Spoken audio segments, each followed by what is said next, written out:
lepas dari cara menyampaikan secara jenaka, tapi tetap saja ada pesan politik. Dipastikan itu ya, di balik itu semua. Bagaimanapun juga Pak Prabowo itu dulunya adalah kader Golkar, dan Pak Prabowo ini kan juga dekat, bahkan sangat dekat dengan tokoh Golkar seperti Abu Rizal Bakri yang disingkirkan oleh Bahlil.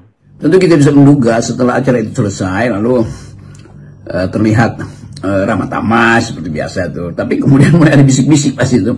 Atau mungkin rapat setelah itu untuk membahas apa pesan indikatif dari guyonan Pak Prabowo. Jadi kemungkinan-kemungkinan itu ada di dalam benak mereka, baik mereka yang ada di dalam lingkungan Golkar maupun di partai-partai lain yang mulai ikut juga menafsirkan apa yang dimaksud oleh Pak Prabowo dengan mempersoalkan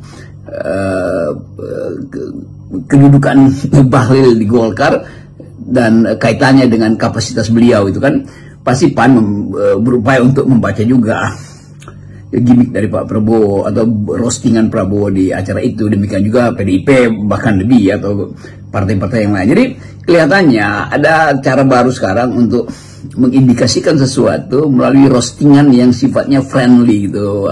Ya ada friendship di situ, ada nada persahabatan, karena Pak Prabowo juga atau memang seharusnya mengucapkan dia lega ada bersama-sama Golkar, tetapi potensi Golkar untuk tetap ada di dalam Kimpres itu juga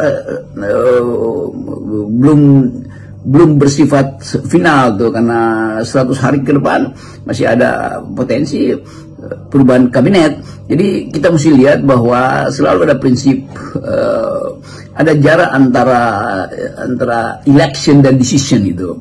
Jarak antara hasil pemilu yang memang Kimpres memenangkan Prabowo dan decision, yaitu keputusan yang akan dibuat oleh presiden karena dia sudah terpilih sebagai presiden, sehingga dia otoritasnya menjadi di atas Kimpres. Kan itu conditioning atau conditionals, syarat-syarat yang mesti kita lihat supaya dapat semacam arah, dan arah itu baru mungkin kita peroleh 100 hari setelah pemerintahan Prabowo.